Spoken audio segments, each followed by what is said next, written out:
Good evening, dear Irene Natividad, dear Simone Menne, dear Christine Schlack, dear Julia Schlenz, dear students and colleagues, ladies and gentlemen. It's both an honor and a pleasure to welcome you here in the Senate Hall of Humboldt-Universität zu Berlin, the heart of our university. This hall, where our most important decision-making body, the Senate, convenes, has recently been redecorated. While we have preserved elements of its tradition, we have also introduced a fresh look and modern technical capabilities. If you look around carefully, you may notice that something or someone is missing here. We see the portraits of Wilhelm and Alexander von Humboldt and other important figures in intellectual history, but they are all male. There are no female portraits in this room, no female role models, and all of the role models we presented here are white. This is quite typical for the history of a university in Germany. Historically, very few female role models have been remembered in science. At Humboldt-Universität, we are committed to changing this. Hopefully you have, despite the darkness, recognized the monument dedicated to Lise Meitner in our courtyard as you arrived. And you may also have noticed our recently reconceptualized portrait gallery, which has been specifically designed to showcase the diversity of biographies that have contributed to and illustrate the rich history of Humboldt-Universität. Our university was named after Wilhelm and Alexander von Humboldt in 1949. Today, however, we also honor the legacy of Caroline von Humboldt as part of our heritage. Today's press conference we had this afternoon inviting the world to this year's Global Women's Summit and the Legacies of Women Forum we are holding here clearly demonstrate women do play a crucial role in shaping the world. Women are heads of state, business leaders, and innovators. In the last decade, there has been substantial progress towards gender equality in Germany. For instance, girls in Germany often outperform boys in the educational system. Among people aged 25 to 34, 40% of women have a bachelor's degree, compared to 36% of men in the same age group. Progress is also evident in academia. At Humboldt-Universität, nearly 40% of all professors are women. However, I must admit that the distribution still varies significantly across disciplines. And also leadership in higher education is evolving. Around 1/3 of Germany's institutions of higher education are led by women as presidents or rectors. At Humboldt-Universität, after a long line of male rectors from 1811 to 1990, I'm proud to be the third woman to serve as president since 1990, following Marlies Stürkop and Sabine Kunst. These achievements, the share of professors, women presidents, are the result of targeted measures to promote equal opportunities. Yet, there is still much to do and much to defend. When we look in politics, we see that Germany has had just one female chancellor. All 12 presidents of the Federal Republic of Germany, both before and after reunification in 1990, have been male. And at the level of individual states, the German Länder, the majority of government leaders have been and continue to be men. Currently, only 2 out of 16 federal states are led by women. I could continue with statistics about the business sector, but I'm confident that our esteemed panelists are far better equipped to address this topic. Each of them has had an impressive career, and Irene Natividad will introduce them to you shortly. My message for today is, we have come a long way toward a society that fully embraces gender equality and diversity, but progress is never guaranteed. We are witnessing increasing challenges to equity, diversity, and inclusion. Policies that support these essential goals are coming under threat, and we have to be careful.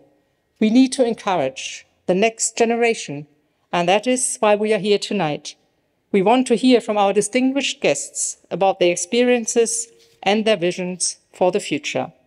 I wish us all an inspiring evening, and I'm delighted to welcome Irene Natividad, who has played a key role in bringing together this forum. Thank you for being here, and the floor is yours.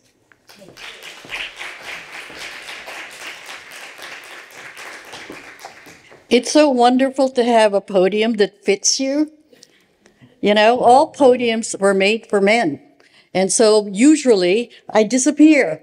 But somebody pressed a button today, this afternoon, and it just went down. And I go, glory, hallelujah, we should bring this to the U.S. You know, we don't have podiums that move. Thank you, President Blumenthal, for the opportunity to work with you to present three incredible women to Humboldt University. As Dr. Blumenthal mentioned earlier, I am the president of the Global Summit of Women, which is a business economic forum for women that is now 35 years old. In fact, we will be celebrating our 35th anniversary here in Berlin next July, and I hope some of you will be able to participate in it. It is basically a forum of what works. No whining, I say. We know what the problems are. They're the same in every country. The difference is just in cultural context and degree. And so why complain? Let's talk about what works. And so I think of it sort of like recipes for success, you know, whether it is on the policy front in terms of government or programs that corporations have created or initiatives by specific individuals. We don't have to start from zero. Women can learn from each other. One of the offshoots of the summit is Legacies of Women Forum, which I bring to universities in different parts of the world, wherever the summit happens to be hosted. The reason is women who lead, women who achieve, as Dr. Blumenthal mentioned earlier, are not necessarily evident to people. So you're not going to see, you know, women in textbooks as often as you will see the men. There's only one museum in Washington. It's called the National Museum for Women in the Arts. That was the result of the vision of one woman who got so mad. She collected works by women artists, she and her husband. And then she was looking up one of the ones, the artist from the painting they just bought, and couldn't find anything about the person. And then she discovered that the art history books used in colleges and universities in the US didn't even have Berthe Morisot, did not have women artists that you'd think, you know, would be there. And so she decided we would have a museum. And it is the only one in the world. It's celebrating it's more than 35 years old. And I've been proud to have been on its board for over 20 years from the beginning. But that's what happens when a woman decides we need to be seen. The older that I get, the more I value buildings, statues, books, portraits that say that we are here. One of the things that I do is I open stock exchanges. I've now opened 26, beginning with NASDAQ in 2006. And I bring with me women directors, CEOs. And the reason is, if people don't see us as part of business traditions, like ringing the opening bell, it's as if we don't belong. So I do it. I've done it in Johannesburg Stock Exchange, this, Swiss Stock Exchange, the Paris Bourse, Istanbul, Bogota Stock Exchange, because Colombia has a higher rate of women directors than Mexico or Brazil, which are the two largest economies in the Latin American region. So optics matter. So today, You don't have to imagine. I'm going to bring you 3 incredible women. But before we begin, I want to share with you just exactly where women are in leadership roles. So, how many presidents? Here they are. 16 women presidents of 193 member nations of the United Nations. Why red? Because not all presidents have executive power. They don't run the country. Many are ceremonial. So the ones in red, Xiomara Castro in Honduras, Marshall Islands, Hilda Hein. Oh, I know her. Mexico, the new one, Claudia Sheinbaum. Peru, Dina Boluarte, and Tanzania. But whether ceremonial or having executive powers, it doesn't matter. Once you put a woman at the top, there's a message that's sent that a woman could hold that position. So that's important. My team and I, we update this constantly because the duration or tenure of most presidents and prime ministers are not that long. There are coups, conflicts. So the ones who really run countries are prime ministers. You had a chancellor. So there are 11 women prime ministers, but you see the red? There are prime ministers that do not have full executive powers. So the red ones, those marked in red, are the ones who are really running the country. Mia Mottley from Barbados, she has made a name for herself by combining small island nations and fighting for them because they're fast disappearing because of climate change. And she's become a force in all international gatherings to speak for the island nations. They're all,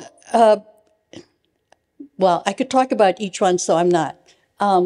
Because I just wanted you to see 13% of all countries have a woman president or prime minister, but if you look as to who really runs the country, only 6.7%, okay? Not many. So how about lawmakers?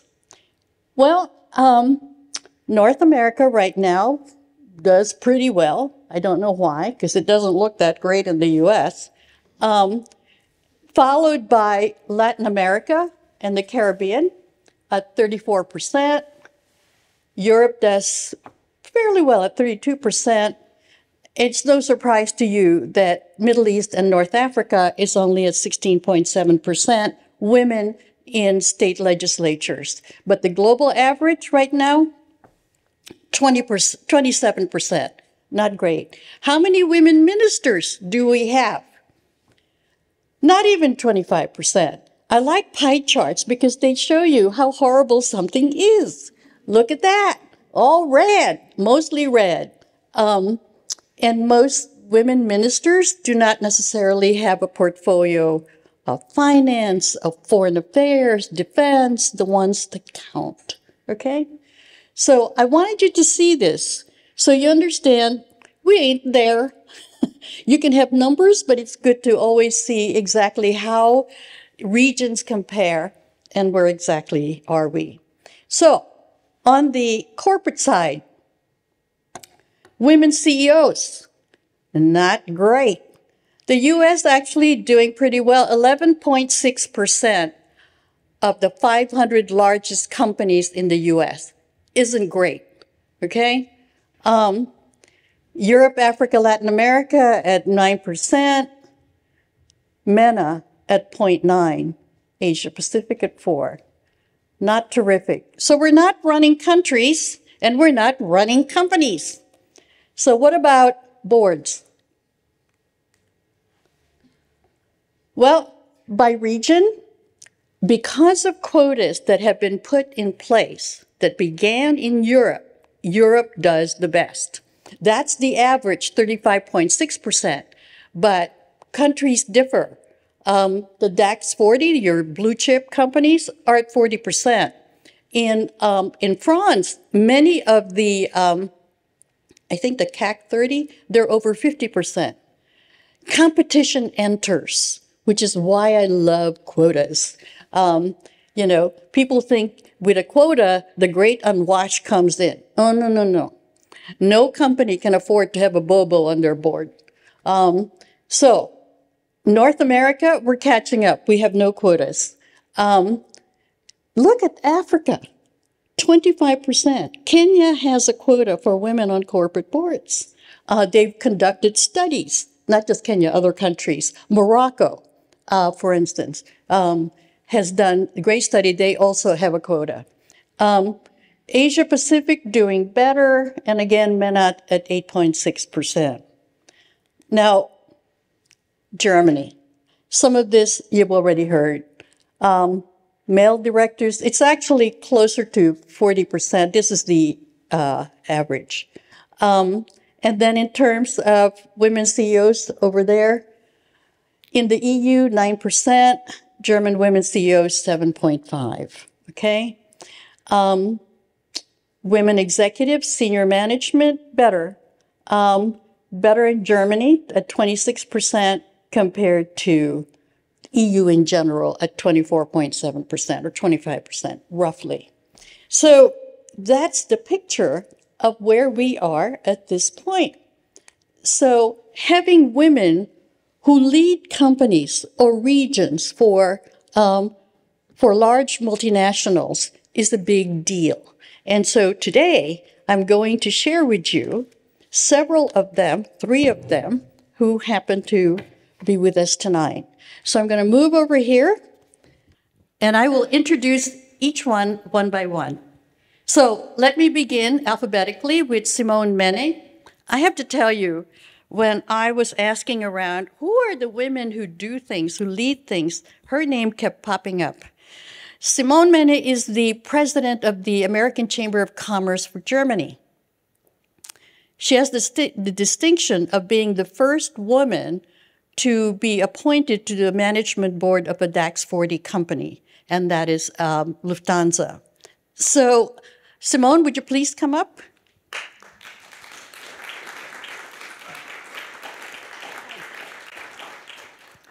She is on the board of Henkel, Johnson Controls International, Russell Reynolds, and Siemens Energy. And I know that before that she was on other boards. Boards love Simone. She's known for her integrity, for her smarts, and for her persistence. So, Simone, nobody's born a leader. So when you were young, what were you aspiring to be? And I don't even mean college, like earlier. What did you think your life was going to be? That you were going to work? Yeah, definitely. I had great female role models in my family. My mother always worked. So that was, when I was a baby, she took me into office. So that was immediately one thing. Actually, I wanted to become an artist. And my father said, do something which makes sense, where you earn money. And therefore, I started with... But artist of what kind? Either photography or doing rings or jewelry. Yeah. Mm-hmm. Yeah. Mm-hmm. So you gave that up. At what point did you give that up? After school. After so before which level? Studies, when I was at before you go to study, when you have the degree for studying. So between your mother and your father, who was the one that you sort of followed more? Or did they both invest in you? A lot. I think the whole family invested, and that was the big advantage. So the whole family paid so much attention because I was the only one at the beginning, yeah, and I was the oldest one. I was the first child for my parents, the first child for my grandparents, the first child for aunts, and whatever. So everybody thought I'm wonderful. And that gave me so much self-esteem. Yeah. And that is really, whoever gets kids, please give them whatever they can, because that is so important. And obviously I had my mother being a role model and being a working mom. What did she do? She was an accountant. And my father, he was an engineer or mechanic, let's put it like this. He worked on the shop floor, but he explained engines to me and stars. So they both had their share. So when you were in college, did you know what you were going to major in already? Well, actually, the plan was when I started to study, I did an apprenticeship and in Texas, and I thought, okay, I will do my job together with a family. So I combine both. When you're a tax accountant, you can combine both. So I wanted to have a lot of kids and at the same time being at home and work as a tax accountant. It didn't work out. So finally I made a career somewhere abroad. I'm without kids. It is okay. But back up. Yeah. Why were you in Texas? What brought you to Texas? Well, I had a place for jurisdiction in the university. And I was 18, and I said, I cannot do that. It was too boring. So I did this apprenticeship, and that is something which keeps you awake because you constantly are challenged intellectually. They constantly change tax laws, so it's something which is so that was and the apprenticeship. My boss at that time. We had the office in his family home, and he always went to lunch, go up with his family. He had his dog lying in front of his desk. That seems to me a good life model, yeah. But at the end, I ended up in a big company and did something totally different. Yeah.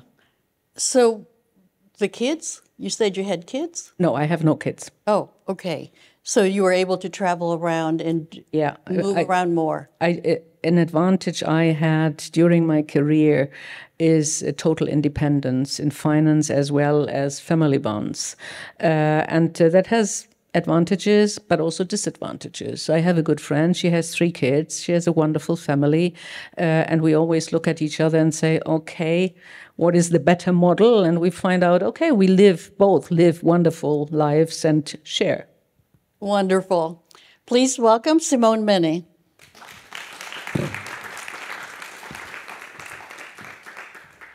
I now want to call up somebody whose card I missed.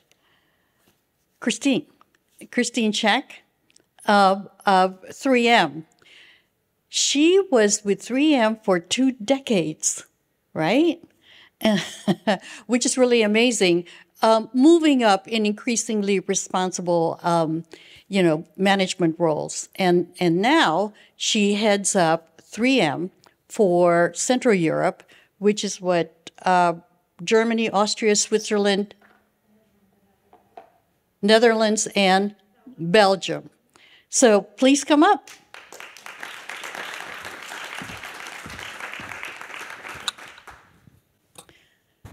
Did you think you would end up in a, science-oriented company? What was your dream? When you thought about work, what was in your mind when you were young? When I was young, I wanted to become a sports journalist. Why that?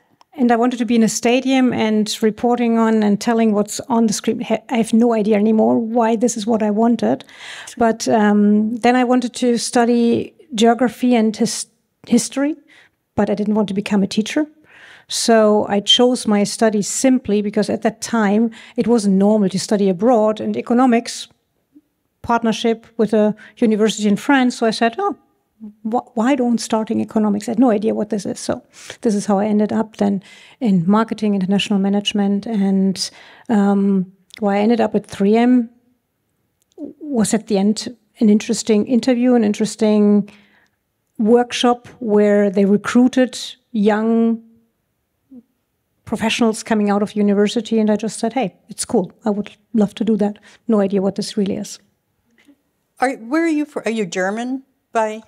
I'm German, grew up in North Germany, have studied in France, lived in the US. This is also then when 3M acquired my family-owned Bavarian medium-sized company, and then I had the pleasure to work in the US for a couple of years. Oh, I didn't know that. So are you like Simone, the first in your family? First child? No, I'm the second. I am the second. Are you middle then? No, we are two, an older sister and myself. And we had it earlier a little bit, the discussion. I have my two mentees here, by the way, in the auditorium listening. And we were talking. For me, it was like I was the second one. And for me, no limit but the sky. I was never afraid of anything. I didn't worry about anything. And yeah, the world was mine. No? The second one is always the easier one. And I am told I only had one. Second children, parents are relaxed. They now know what goes, right? So again, between your parents, were they both supportive of you? Were you always encouraged? Was the idea always that you were going to excel, to work? So I would say both. They always encouraged me to do what I love to do, what I was good in, and to explore to a certain degree. I was kind of one of the first who went to university, at least in the closer family, and first reaction of my mother when I got the negative BAföG-Bescheid, she said, this is kind of the sponsoring money that you're getting, because my parents didn't really have it, said, oh, don't you want to make an apprenticeship? And I know somebody at the Sparkasse, and I said, no, I want to study, and I want to study abroad. And yeah, they let me, and they encouraged me to do that as well, yes. Where did you go in the States? So in the States, I lived first. So I didn't study in the States. I worked in the States. And I lived first at the East Coast, Philadelphia, and then in Minnesota, the Twin Cities, where 3M is from. That's right. Did you like Minnesota? Yes, I did. No, I really enjoyed it. The Midwestern, and most very likely it's also then the environment where you're coming in a big company with a lot of also international colleagues. And before that, I worked in a rather smaller company where it was easy to socially connect. But at 3M, it was then very easy also professionally, and getting the social environment with just the colleagues from other countries as well. It was a little bit tougher to meet the Minnesotans themselves, because at 5:30 p.m. Dinner time, and there wasn't really then anymore the time to go out with friends. But I had not enough international colleagues working with me at 3M in the headquarters. You've been to a summit before, right? Yes, I was in Basel at the summit. I really very much enjoyed it. It's so impressive when you are really in a room with roughly 1,000 at that time. It was roughly 1,000 participants, 900 females, 100 males. So it was impressive. I still remember the CEO male panel, and there was one of the panelists who looked into the room and said, wow, this is weird, so many women. And then, of course, the whole room stood up and said, yeah, welcome to the club. This is how we know it. Well, one of those, we have a male CEO forum. We also have a women's CEO forum. And the moderator of the male CEO forum is from Financial Times. She said, Irene, I'm getting a little worried because one of the CEOs, his hands were shaking the whole time. And I said, because they've never seen 1,000 women in one room. Right. That is scary. And it's very public. Whatever they say stays, right? It's publicly said. Anyway, welcome to Christine Schack.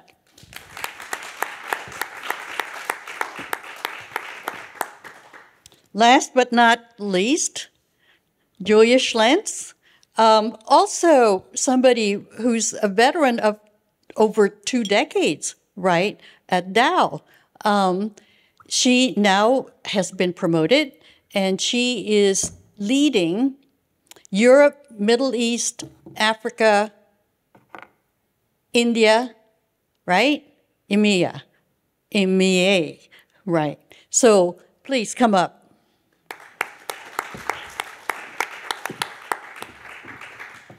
You know, nowadays, there are not many people with the long histories that all three of you have. You know, nobody, at least I hear from young people that they're not going to have 2 decades in a company. What made you stay at Dow for as long as you did? Yeah, I didn't really have a reason to leave, I have to say, because, and that was always important to me, the culture was where I felt I could thrive, where I felt at home. It's like my family. It's not like work colleagues. I do a job and then I go home and I'm glad I don't see them anymore. Many of my colleagues I also spend private time with because it's great people. It has always been very diverse in terms of nationalities, but also in terms of diversity of thought. And the key reason, probably also why I went there, it's a chemical company, for those who don't know. I had nothing to do with chemistry before. I didn't like it in school. I would have never thought I end up in a chemical company. But already in my first interview, they were not asking for certificates. They were not asking for a specific mark for a specific subject. They were trying to figure out who I was, what type of person I was. And they wanted to hire a certain person.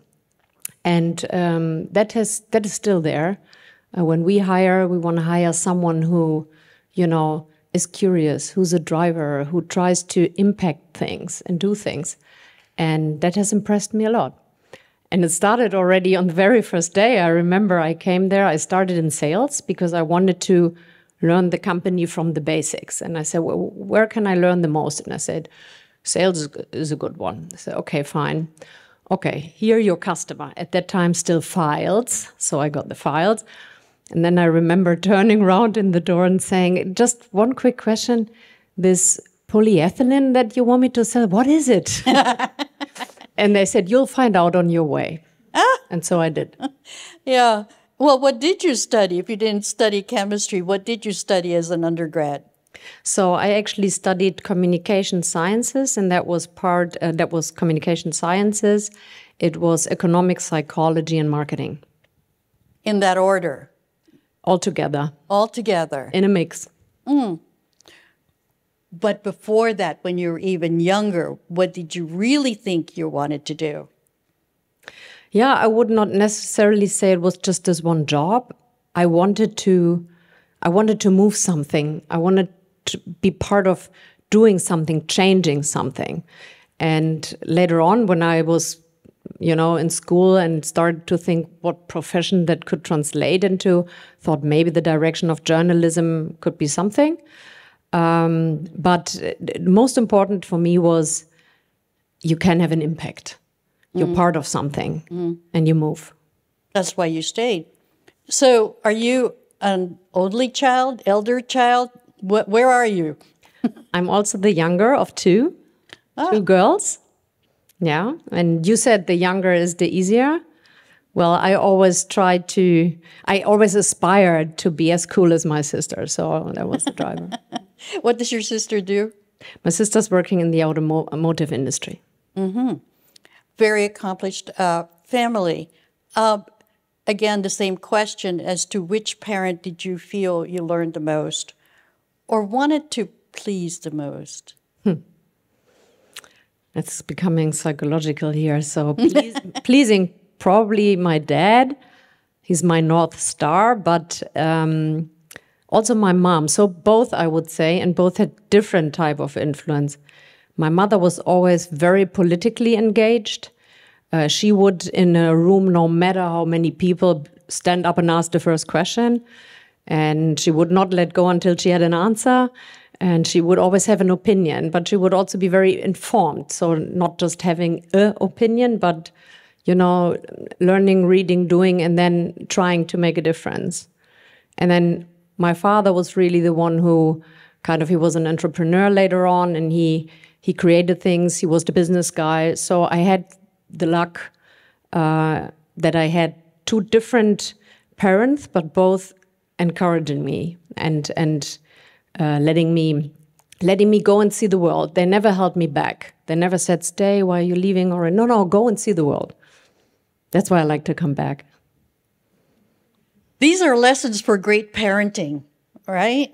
And it's not easy to do. What school did you go? Where did you go to school? Here? School or university school? University school. In Germany, in Marburg an der Lahn, and later on in Vienna. And 1 year in Graz in Austria. Somehow I ended up in Austria all the time.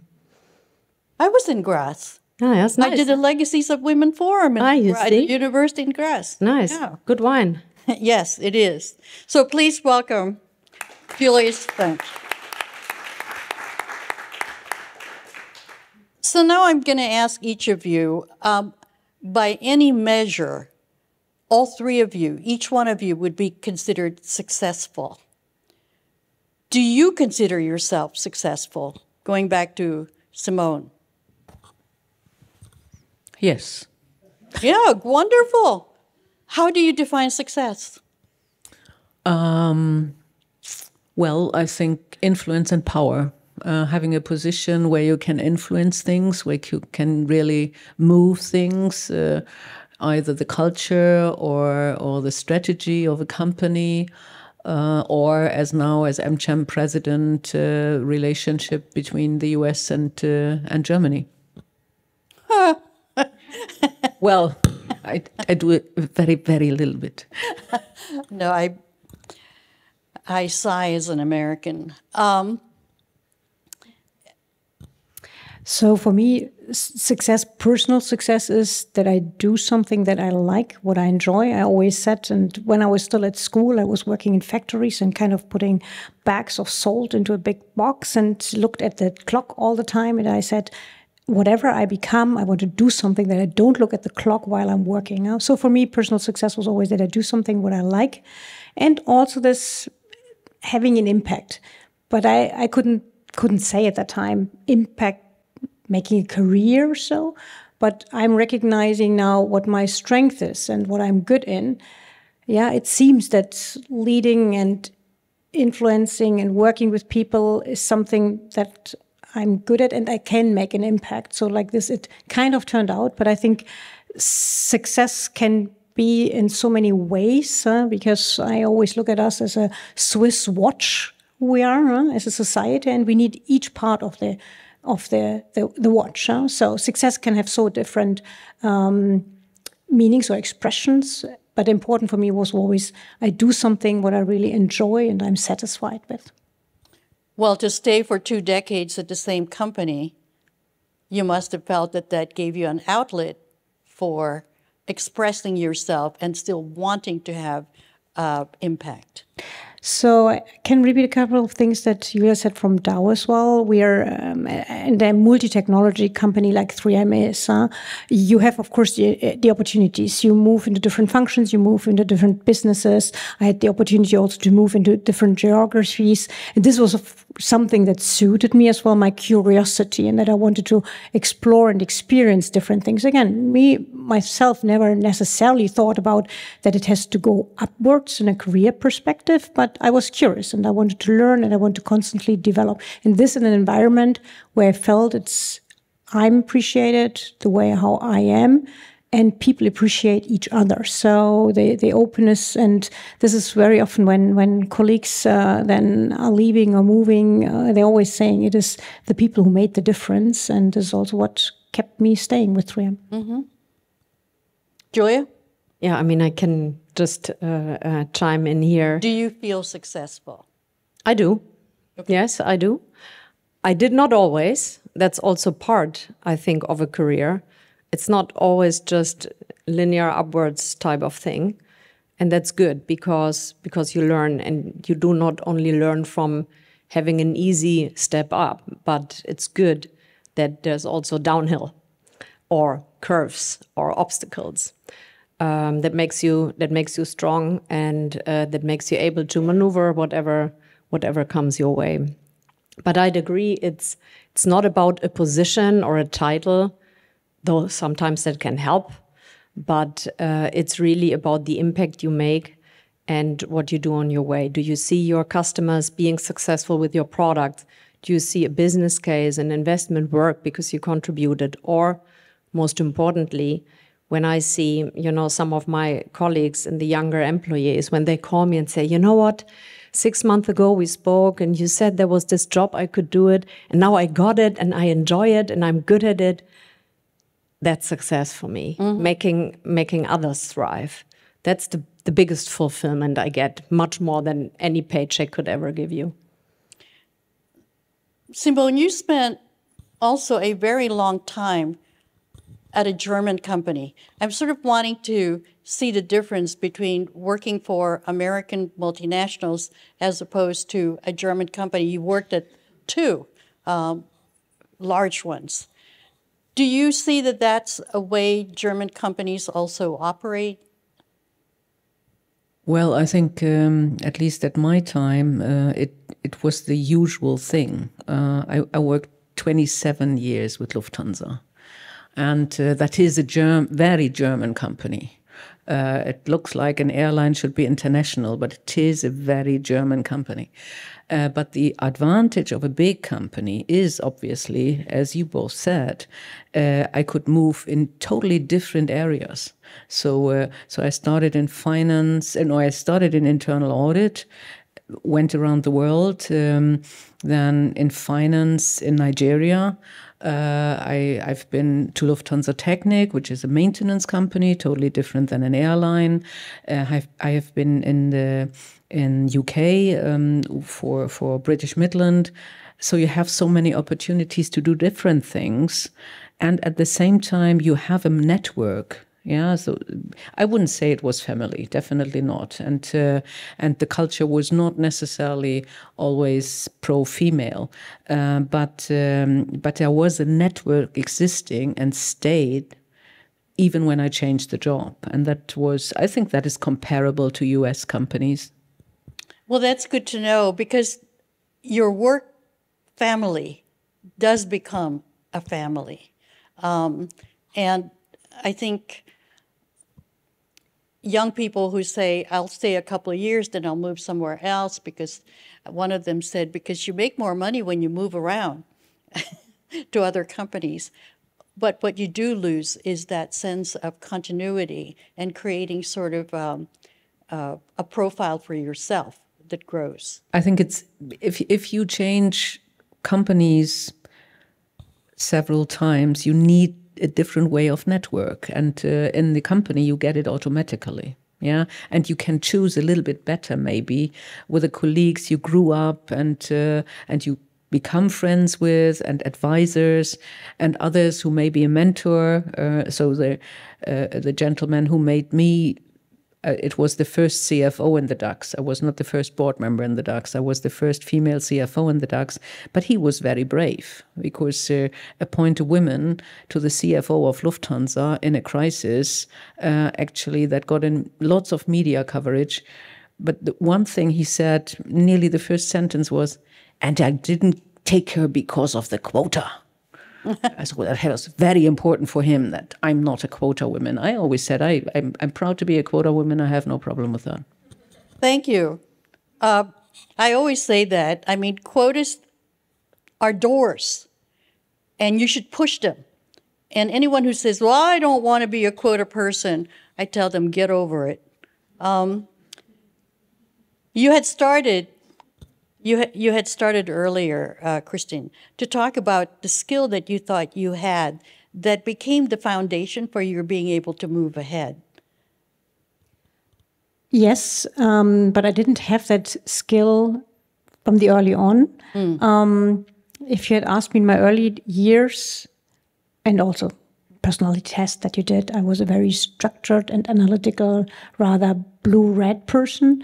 And it was rather over time then that the more yellow-greenish part came in, and definitely the empathy and this, and at some point of time, this desire that I wanted to pay forward. And sometimes I think, because also myself, I don't have children, and maybe there's something that I want to give to others then. And so this was rather over time when I also recognized then that it seems that I'm good at it, or that people listen to me and want to understand, and that the whole element of coaching and mentoring and leading teams especially also.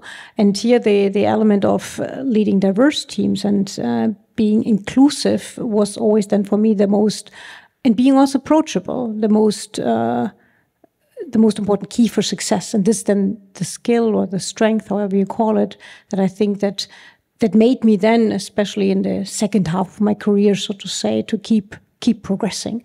I was at some point of time known as very good in marketing. I became also marketing excellence leader, but after that I was always more the generalist, and it was more the people component.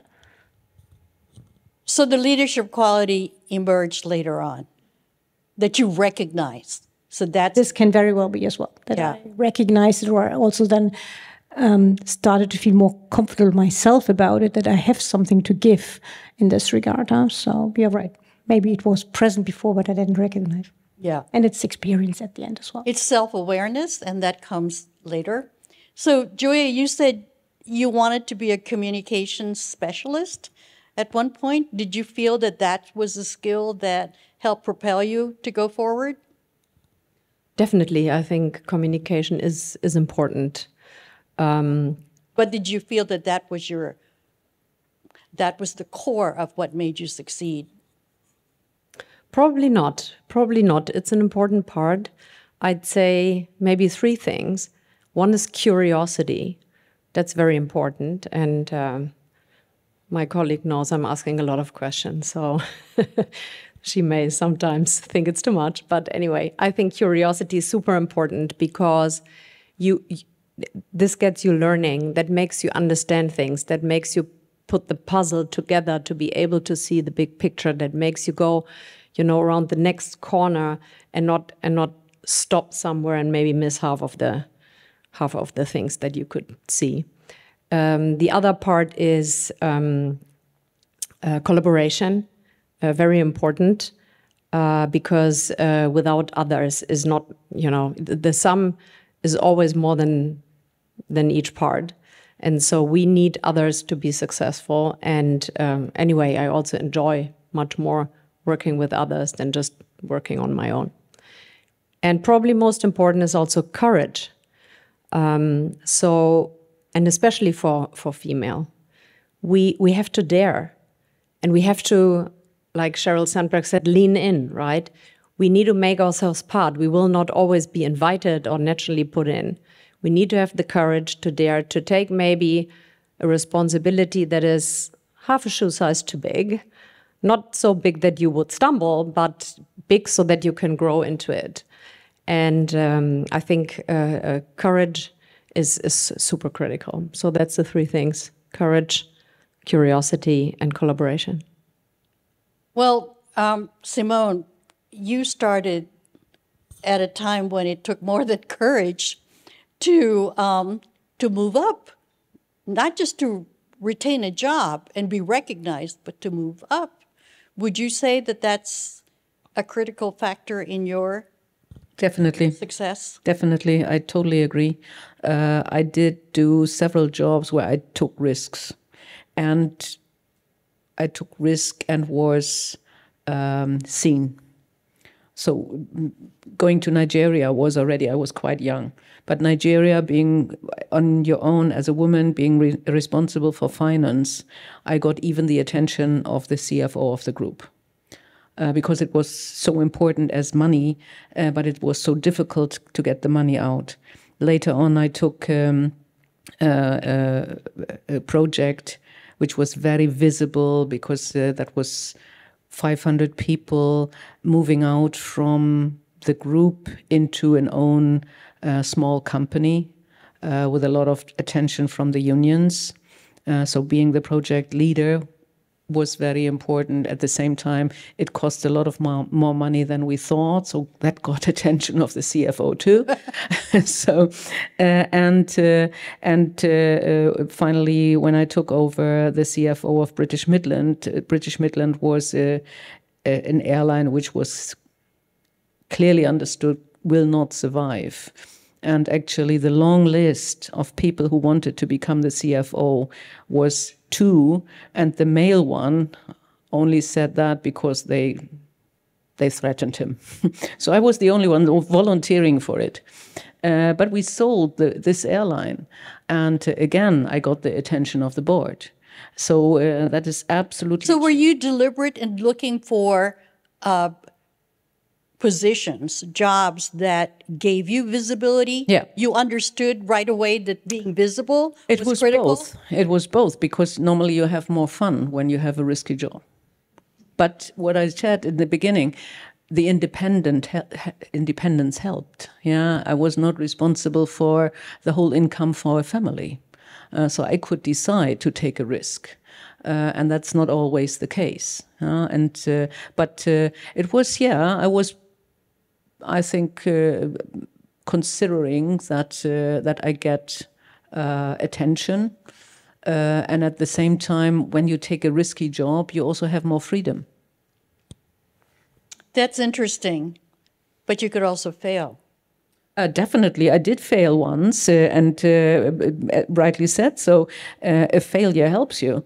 But at the moment you get it, you do not believe that. So I actually had this project management job. I became general manager of this small company. But later on, because of this money for the IT project, I fell down one level. And the top manager who was responsible for development of people was at that time Thomas Sattelberger. Some people may know him. He implemented 30% quota at Telecom before anybody talked about quota. So he at that time told me, and he's a small man, he said, "In 5 years, Miss Menne, you will be happy that this happened to you." And at that moment, you definitely think, okay, no. But believe me, it's true. Everybody says you should have a mentor. Did you all have one? Did you have one, Julia? Yeah, I had a couple of some, I would say. But I think if it helps mentor in terms of coaching, give you confidence, share also a bit maybe what are the unwritten rules, and give you some orientation. But I'd like to make a differentiation here. I think more important than a mentor in terms of coaching is a sponsor. And we all know that women are over-mentored, but under-sponsored. So what do I mean? What's the difference? The sponsor is the one who helps to get you the next job, to get you into a responsible job. I'm not talking about a sponsor who you'd get as consolation prize, right? We didn't give her the job, but we give her a mentor, and then she can develop, right? And we give the job to the guy. No, I think the sponsor is so important, trusting in you and taking the risk, because the sponsor will use his or her network to get you somewhere. So they will invest political capital into you and into your forthcoming. So that's really important, because in the end, what counts is not all the help. We can doctor years on us to become even better and completer and more perfect, but actually we can do that job. We just need to get access to it. Men are 3 times more often asked than women to take that responsible job, that P&L, profit and loss, as we say, job, than women. So we need these sponsors, men and female, that help them get there, because they will also not always apply themselves and raise the hand. Unfortunately, still, you ask the man who wants to do this big job, everyone says, yes, me. Yeah, well, but you only fulfill half of the criteria. Yeah, but I can do it. And then the ladies so often still say to me, and they fulfill all the criteria. And then they'll say, yeah, but do you think I can really do this, right? So this kick, that nudge, right? That's what. Can I just ask? That's really, really important to all of you, to speak up and say, I'm ready and I want that job. Imagine if you have to give a job to a person, and you have a male candidate and a female candidate, and they both shall go to China, and the male says, I solved your problem, I do you the job, don't worry. And the female says, my Mandarin is not yet so good. Who will you choose? Yeah? So please even if you have doubts, don't tell anybody and say, yes, of course I can do that. That is so important for female. Then you can go to the bathroom and go, ah. Yes. I was going to ask you, Julia, did the sponsor find you, or did you find your sponsor? Okay, because, not everybody gets not everybody gets a mentor, period, let alone get a good mentor. But finding a sponsor or having a sponsor invest in you, did you find that person, or did that person find you? Or is it both? It's probably both. And I would think while you can have formal programs, the chemistry needs to fit, right? And you need to have trust. And that only comes over time. So I think I'm proud that now we do have both informal and formal type of programs for sponsorship. And you can see in the formal ones sometimes, hey, you have great matches, and we try to match people up as we think they would work. Not all of them work, that's for sure, but some do. But very often it's when you actively network, you find people, you find role models, right? You see them. And of course, the sponsee also has a responsibility. As a sponsee, you need to deliver. I mean, you need to do a great job. That's always your best business card to give. You need to be coachable. You need to be ambitious. I think that's important because the other person is investing in you, and you also need to give something back. But I think you can find each other when you actively network.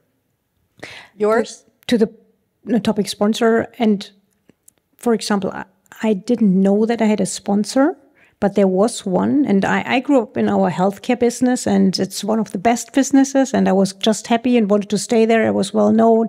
We had budgets, we had NPIs, and then there was my sponsor who then said, Christine, if you want to be successful at 3M, you have to get out of healthcare, because this is a separate area. The true 3M is now industrial space. Oh, so I followed his advice. And all of a sudden, he caught my curiosity. And I said, I want to show him. So I didn't look for that sponsor, but this sponsor definitely made the difference. And to your point, at 3M, we have mentorship already for a very long time.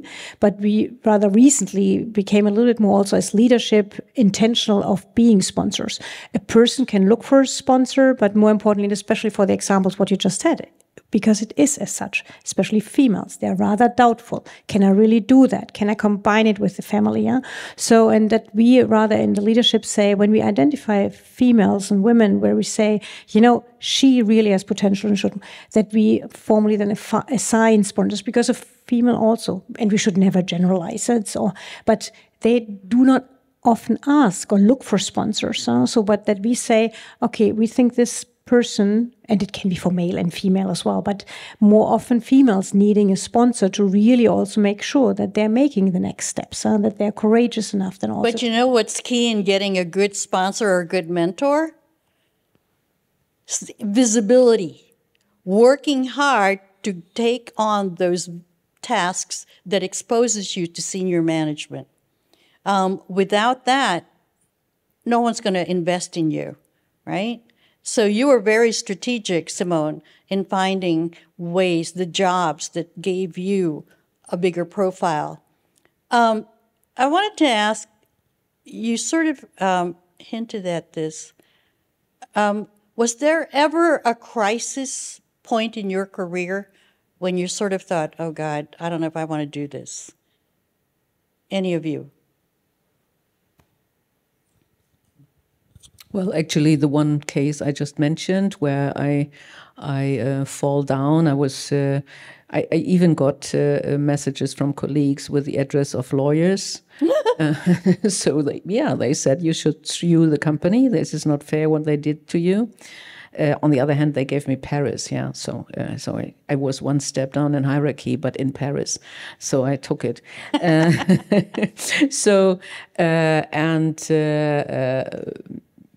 There were two other cases. One was when we closed down offices in Germany. So we closed down the administration department in Cologne, and we closed down the company I was responsible for, this 400 people or 500 people.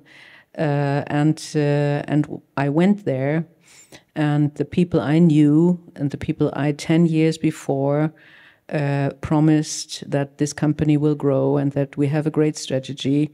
I had to tell them, all your jobs are in India now, not with Lufthansa, but with somebody else.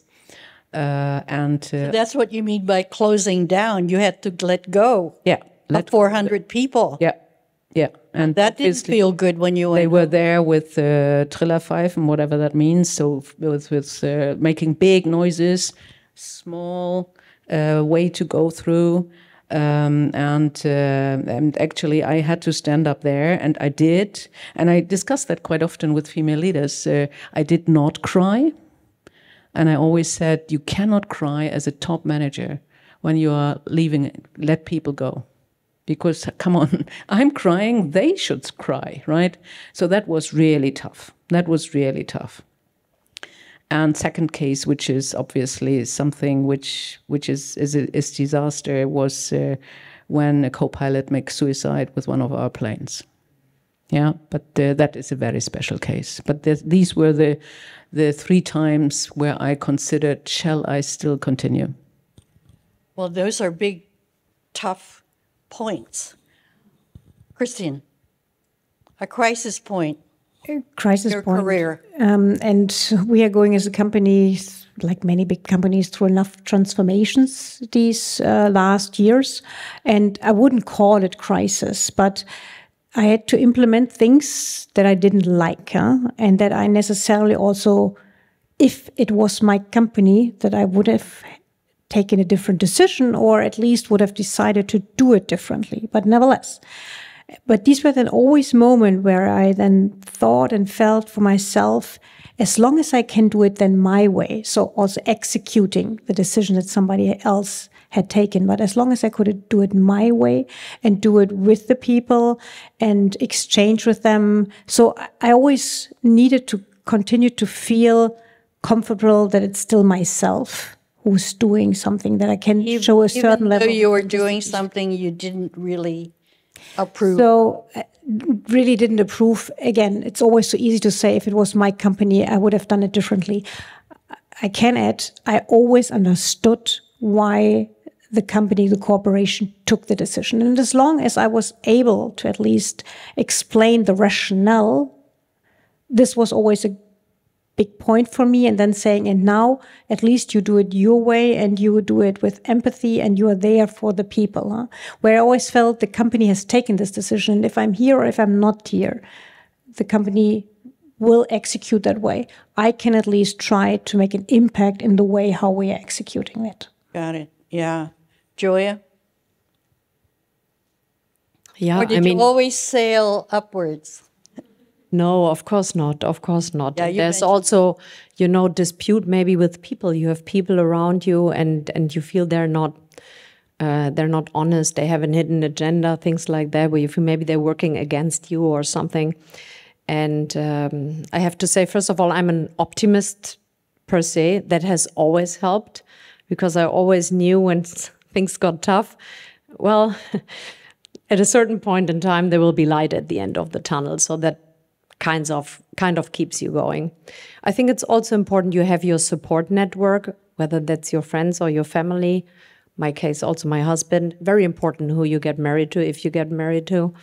No, this is true. It's really important. It's good you have someone who's proud of you, supports you, is not in competition with you. So that was always important. Same with my friends. But I think it also helps you figure out what is really important to you. Because when you are in a difficult moment, it's very easy to give up, right? And you could say, okay, let me get out of here. Why am I doing this? Life is too short. But then if you know where you're going to and what your compass is, then you can also overcome difficult moments. And yeah, sometimes it's also just, get up again, keep going, and the light at the end of the tunnel will come. And that makes you strong, because you see you can survive difficult moments. And you evolve stronger. And by the way, whatever problem you have today, I'm sure next year it doesn't look as bad anymore, and there's another one that's even bigger. So yeah, that's normal. Well, every research on women and work always talks about the difficulty of juggling work at work and work at home. How did you deal with that? Yeah, my big advantage is I always loved what I do. So when people talk about work, life, I don't know, balance, integration, or whatever is just the fashionable word right now, I always liked working. Of course, I also have a day where I say, this morning, do I have to? But typically, I enjoy what I do, and that has always helped. I never felt I had to make such a big difference between my life and my work. And I didn't work to live. I live my work in a way. So I think that's an important one. Do you have children? I do not have children. And I realized, actually, the way we selected this panel, it's actually interesting. I didn't choose the panel. I know. You all don't have children. But I think maybe important, speaking for those who have children, and I can see it in my company all the time, there's many who do, and who have also more than one, and who also had it in the middle of the career. And I've seen women get promoted while they were on maternity leave. It's all possible. So, of course, you need to be very well organized.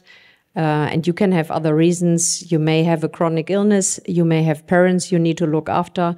There's many ways why life could be burdensome.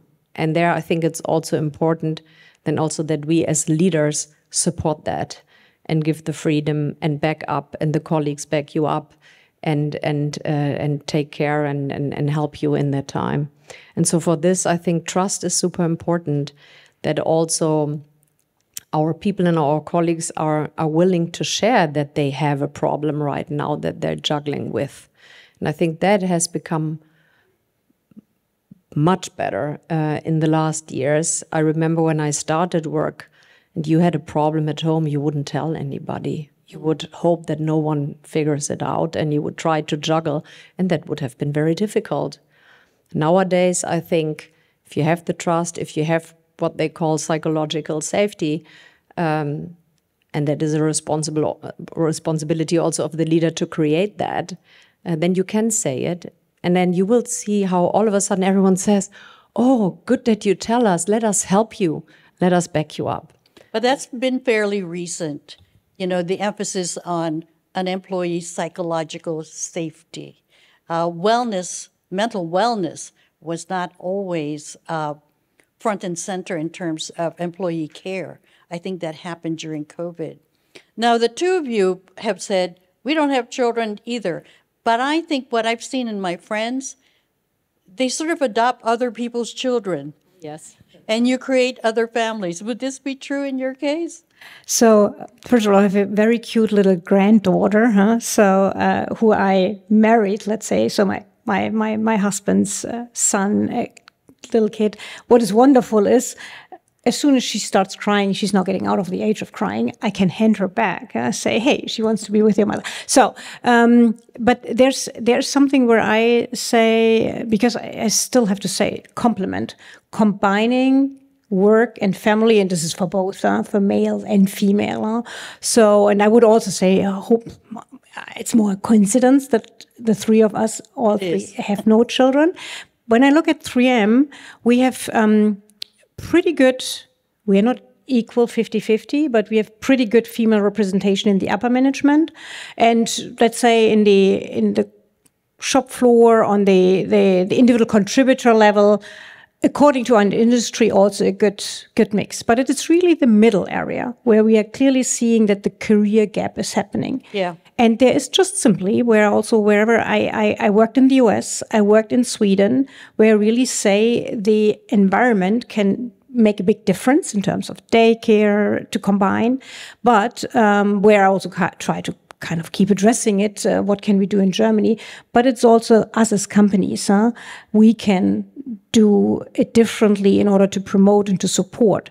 Sure, hybrid working is tremendously helping what I see, but also the mentoring, the encouraging, the sponsorship, because there is still something. I barely have conversations with fathers who are telling me when it gets about a next position, can they manage work and family? It's barely fathers who have their doubts. It's more the mothers who are saying, Christine, you know, I appreciate that you consider me for this leadership position, but I rather want to make sure that I'm not then handling too short with my family, yeah?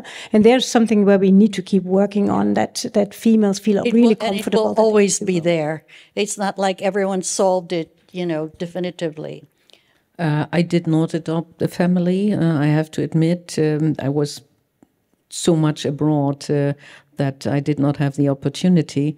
But what I can maybe promote a little bit my podcast here. I have a podcast and the name is D-Boss.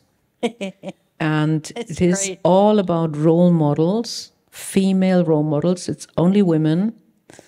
And I always ask them, how do you combine that? I ask Annalena Baerbock and I ask Ms. von der Leyen I asked Belén Garrijo, who is a CEO of Merck. Sorry, we talked about the competition, about Merck. And they all have their examples, and a lot of them obviously refer to the US, that it's different there and it's a lot more supported.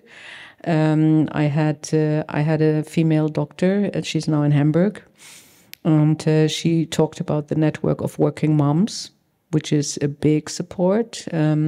So there are a lot of good examples how this can be managed, and nowadays it's definitely different than it has been in my age. In my age, it had been a pattern that a lot of career women had no kids.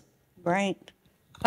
Sorry to interrupt, but I have a question maybe also to the audience, because what I still find surprising, I mean, I think in Germany, due to the parental leave of the man, that has made a difference. I have a lot of young male employees who then tell me, okay, I want to take advantage of this, and I would always encourage them to do that, because I want this to be a topic for young people and not a topic for women, right? It's a topic for people who want to have a family.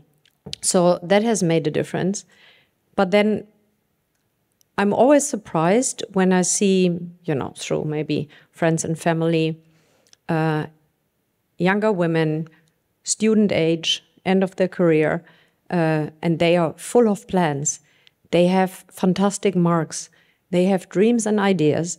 Then they get to know somebody, and then they get pregnant and have a kid, and then they decide that they take the majority of the care. And I always wonder, okay, it's fine if that's, and everyone should do as they like, but it's fine when you agree as a couple.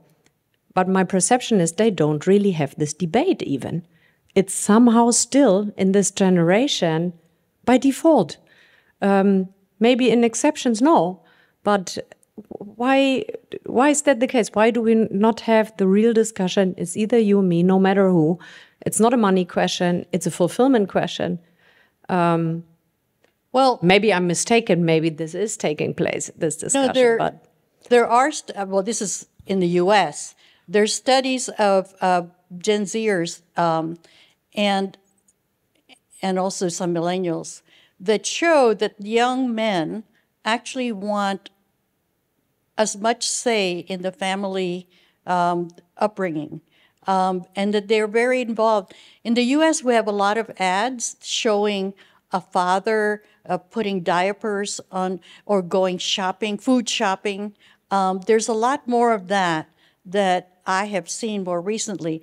But the young men, to some extent, women have to allow the men. When you get married, I told somebody one time, you have to train them. Like when you first get married, we're going to do this, you're going to do that, And you have to be more tolerant. I know of a female when the dad is taking care of the kids and they come back at the evening and they have 2 different socks on. So they're coming back from the kita or school and they have 2 different socks, and the females is really saying, that is not acceptable. No way ever will you take care of my kids again. What is so important about 2 different socks? Let go. We have to become more tolerant. But just to put that also in, yes, we see a lot of good examples, but we see a development into the different direction too. Let's admit that. And there are influencers who are playing traditional housewives, and they get their fair share of followers. And we also see a lot of young male who say, I want to have the say at home. I want to have that back. I don't like all this because I feel like a loser. I just had a talk today with a manager where he said, a friend of him says, I can never get a career in my company. I'm 35 years old. It will never happen because all the females get all the jobs. And that is still a story being told. And what I tell them is then just count. Yeah, look at your company and look about the last developments and last things happening with career path, and still more often than female, you get the males being promoted. So it's just a question, get this rumor out and come back to figures, then, because it's a lot of fear. This is one of the reasons why I feel frustrated being an American, because of the rollback on the part of government and corporations on diversity, initiatives, programs, policies, at a time when, if you look at the metrics, we are not in charge. That's why I wanted to show that. We still need all of those things that we put in place for decades to enable women to be equal players. So whatever it is we need to do that still needs to get done, we have to fight for, because as we have discovered, laws aren't enough. A last question to the three of you. You as a board director and the two of you who are running major portfolios, is hybrid now a norm in your company, hybrid work? And if that is the case, how do you create a team when your workforce is dispersed? And for a board director, do you get involved in discussions about the changing workplace and its impact on the company? Who reports on that, okay? If anybody reports on it at all. So we are still having a full hybrid model. It also works very well, and it's very much appreciated by our employees, both male and female. How are we keeping our culture, and how do we keep having 3M? We are the innovation company. Innovation has a lot to do with creativity. Creativity is working in teams. So when I think about myself as a leader, how much time I'm spending now to find and create moments that matters and reasons to come into the office. So sometimes I'm really saying it's a weird world, how it has become. But as a company, we are still supporting very much hybrid work. In the US, we are starting now, but again, we don't want to make it mandatory. We are now kind of creating certain rules, get back a little bit to create rules, when to come back, how to come back. Not already outside the US, we are starting in the US, because we are just simply seeing, we don't even want to come back to everybody all the time in the office, but a little bit more we would like to encourage. And here we're just seeing so much the human nature that everybody just got so comfortable and arranged their lives around that we now, I call it, forcing our teams also back a little bit to their luck, to come back to that it becomes a habit again, to come more regularly in the office. But we continue to believe very much that it's a differentiator for us, that our employees appreciate that, but it's now a very different task to also make more sure that we have enough in-person collaboration. I have to tell you, though, that I pity the middle manager who has to deliver, and his or her team are here, there. When do we come together? What? And within each of the teams, this is the least of the problems and challenges. They can operate so well also just via Teams, Zoom, whatever you work. But the connections between teams, between functions that do not necessarily need to have a meeting and an agenda, these unplanned interactions, this is what is more the challenge to really re-establish that element.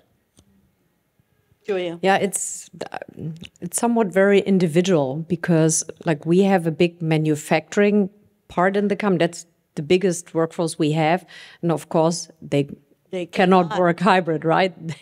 They have the machine running. They operate the plant, so they're of course not hybrid. We have always been very flexible. I have never ever been told when to be where. But of course, with COVID and everything, we were also very quickly to get the people home who could. We were fully equipped IT-wise, so not a problem.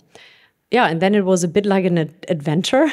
It was somehow strange. We also got, that was odd, closer together in the beginning, because all of a sudden we looked into each other's living room, kitchen, bedroom, wherever the people were working from, which was also interesting. You learned a lot about your colleagues.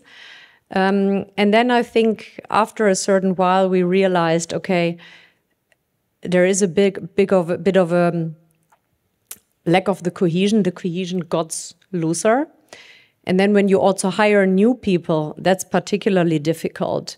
Onboarding. It cannot be that only the new people are in the office and the ones who have been there for long and should help them get up to speed, learn the culture, that they're gone, right? So we still are very flexible. We call that design your day.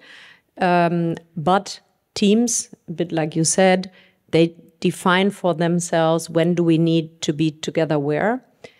It's really individual because sometimes it also helps from a sustainability aspect, from a time aspect.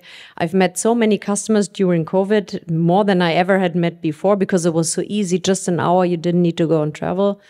But we're human beings and it makes a difference if you grab the hand of somebody, if you hug somebody, if you're in the same room, if you have the same smell, the same temperature, and if you shake hands after a deal. So I think what we really need is best of both worlds. That's the important one. As a board director, I'm sure these issues have come up. Yeah, definitely. We talk in all 4 boards I'm in, and also the ones I have been before. It is quite a difference in different regions. Most concern was actually in the US, because there was a lot of reluctance to come back to office, most probably because of long commuting. And that went through all the 4 companies I'm in at the moment. It's definitely a case that we, in one of the companies, had a country where all new hires during Corona never saw each other or anybody else physically. And that's a huge issue, because you never get that culture. And you saw a lot more attrition, people leaving who hired during Corona. So that is an issue. We obviously also experience that in the board meetings. So you have a totally different quality of discussion when you see each other at the same table.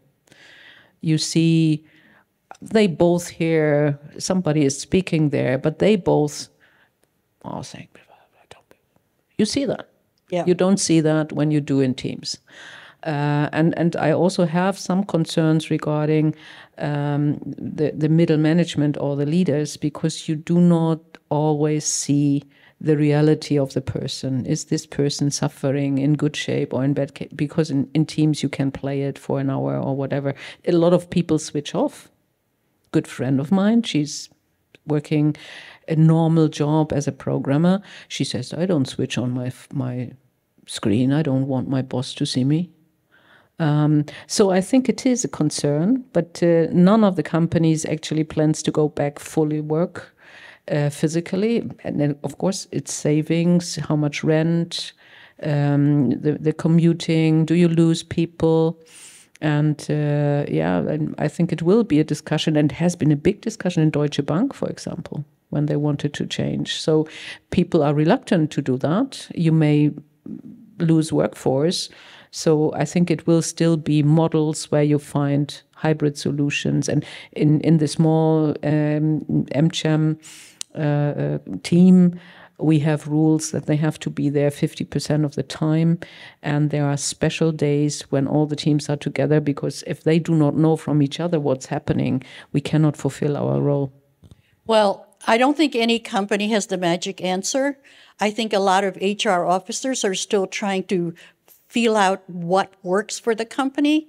I have to tell you, though, and all of you, there was a study done by economists, and their theory is that creativity and innovation happens in serendipitous interactions, coming across each other in the lunchroom, in the elevator, you don't know what you don't know if you're isolated.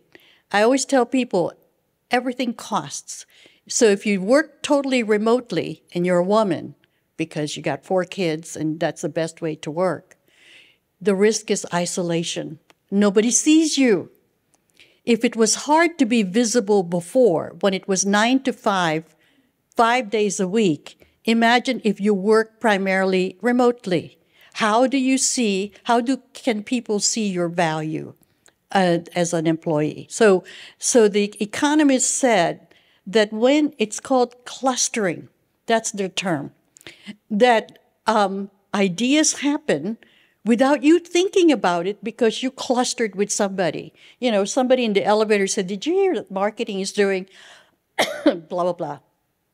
Or did you know that there's an opening in whatever? So it's that kind of exchange of information.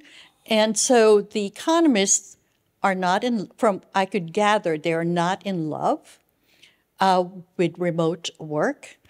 And they think cities will die if people don't cluster.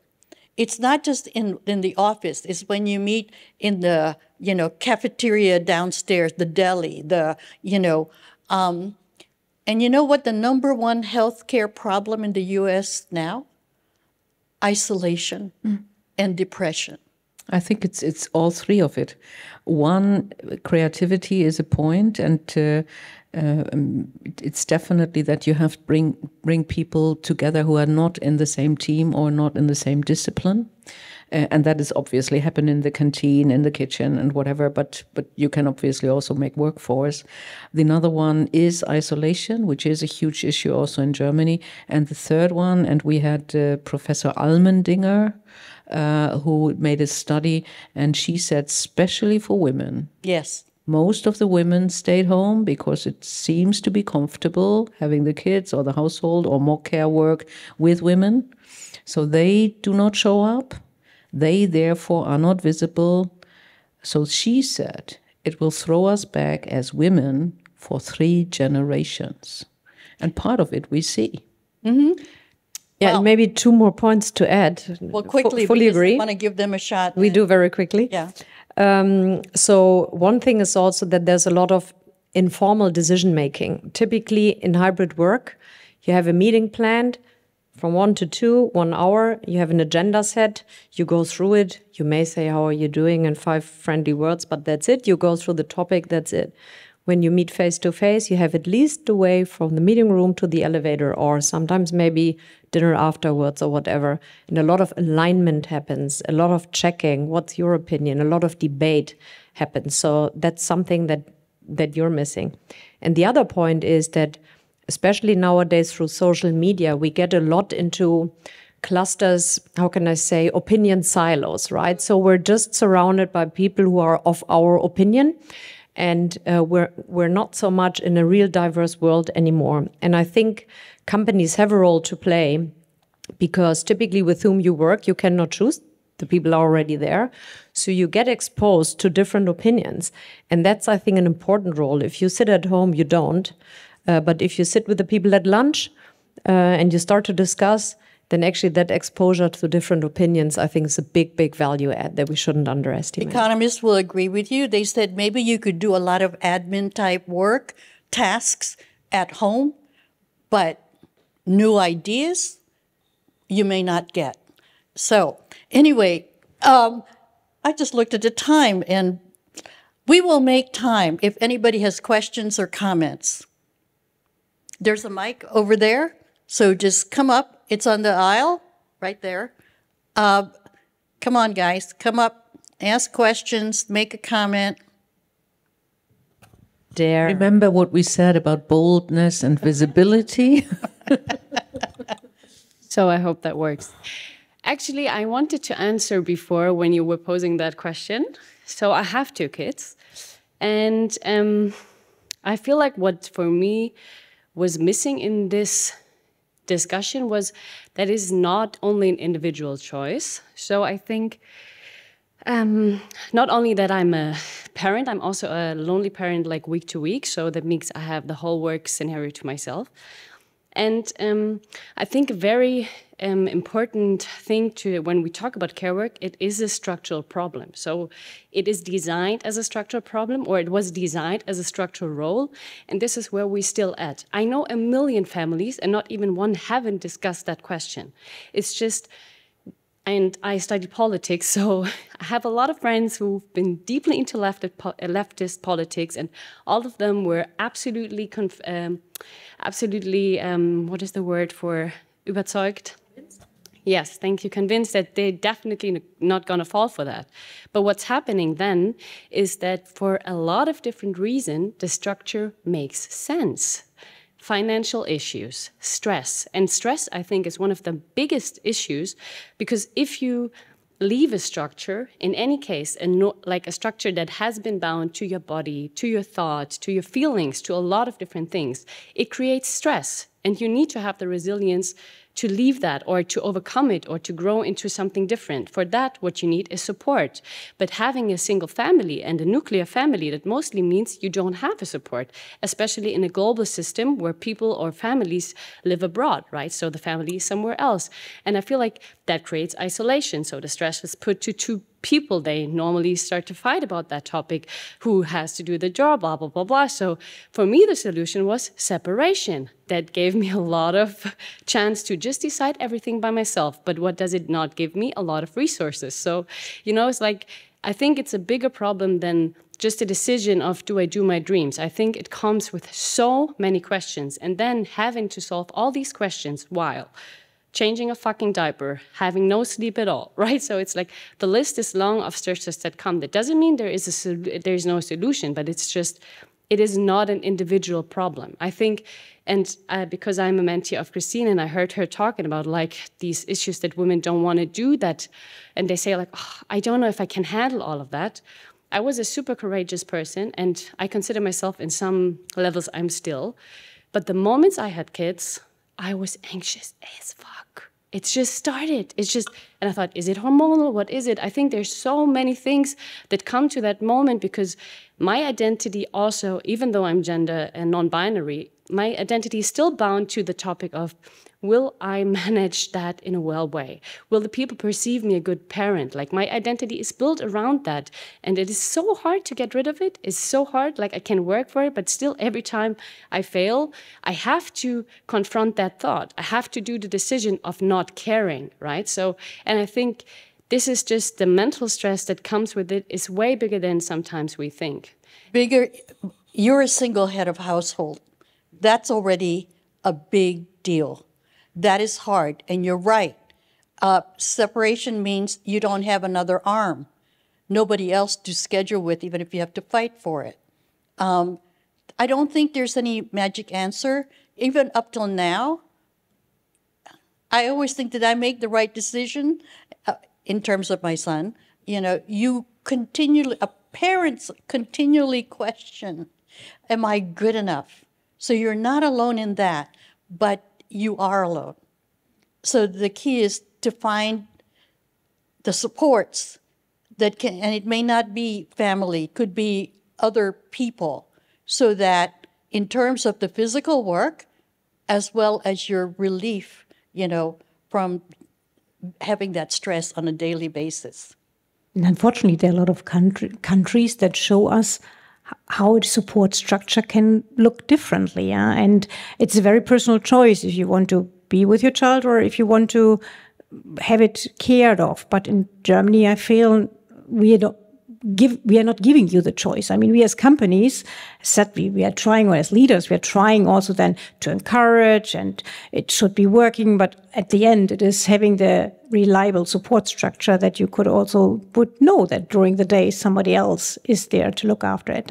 And normally, I don't really like to look too much to politics, politicians, what somebody else should be doing. But I think this is one of the biggest shortfalls that we continue to have in Germany, that this support structure isn't there.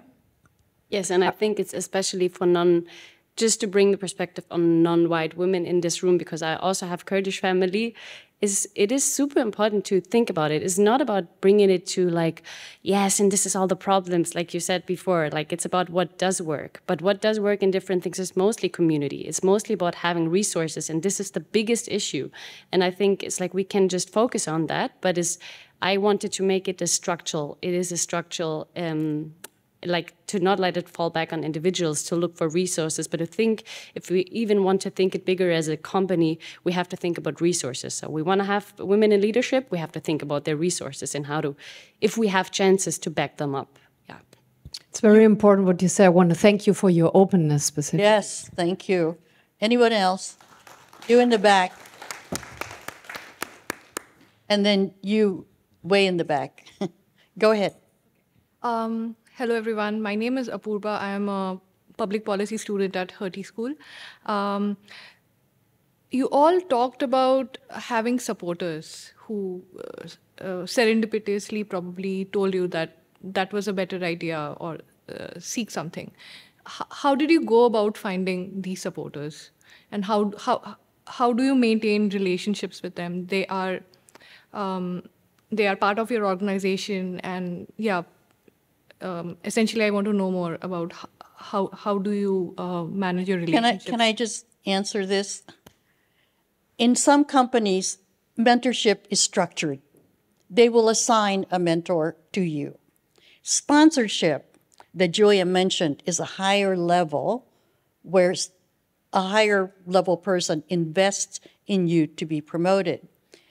But you can create your own mentoring. I mean, I look to, somebody said this one time, you sort of create your own board of directors, 2 or 3 people that you can talk to, or somebody you look up to whom you trust.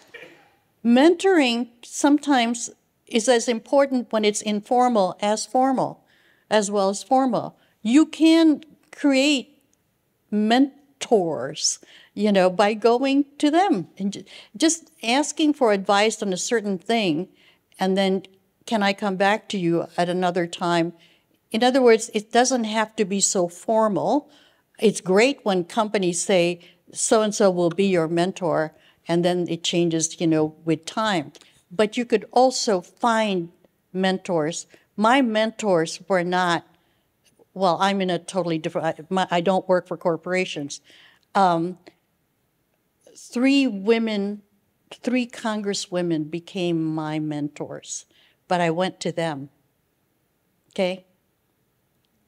There are also some associations, some Vereine. We know each other from Netzwerkchancen, for example. So there are also some associations out kind of who are offering different type of mentorships, coaching, whatever, often targeted into certain audiences. So if you feel like that you would not know, like Irene said, hey, there's a congresswoman, or there's somebody at university, or somebody who you think, hey, he has experience.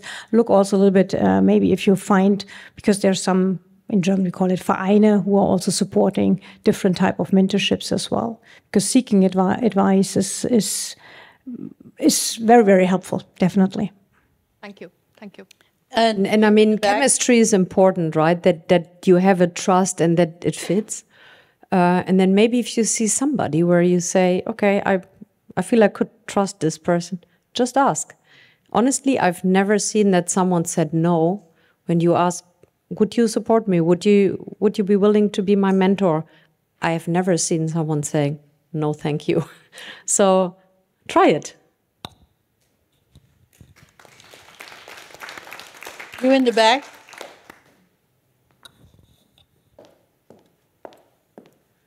Hello. Thank you very much for introducing us here in your way to working as leadership and as women. I think in one point is lost here. I'm saying to enjoy a woman in working, to be a woman in this place. I have never heard something about this in the discussion at now. And I think it is very, very important in our working place to be also the full woman, not like men parts become at us, that we become a leader. I think like a woman to be a leader is very, very important in our countries around the globe. And I think when we need to introduce the creativity and art in our places more better, or in small companies, like some big companies have the situation that you integrated very, very well. She become new working places. The team working is another way when you can work creative and you can bring on your art and your part as woman. I think it is a good variant to combine with to be a better woman on the place too. What do you mean about this? I have never heard before. Thank you. I mean, if I may, the theme or the topic for today was women in leadership, but I fully agree with you. So this is why also Irene invited leaders, but fully agree with you about gender topics, about being successful. Successful can be so different, and we should be all very clear, us as leaders as well. There is always only a few handful of leaders needed. There are very many individual contributors needed to progress us as companies, but to progress us as societies. And therefore, if everybody, when you asked earlier about what is success for you looking like, I continue to believe into when you do something that satisfies you. And this can be so different. It can be being the artist, this can be the accountant who's really satisfied with sitting over numbers, or it can be leading a team or leading a company. But this and many other aspects of this, let's be diverse and inclusive, they go so much beyond also just the leadership question. So, and this is where still diversity with females also we see this in team dynamics, and we are a technology company, so a lot of also our professions, these are rather male professions, but we see immediately that a team dynamic changes if we have somebody, a female welder joining that team. So therefore, many of the things I think that we appreciate apply also the same way if it is in leadership, but also just simply overall in team dynamics and how people are working, or also just simply acting with each other. Thank you. Would you please give a hand to this incredible panel?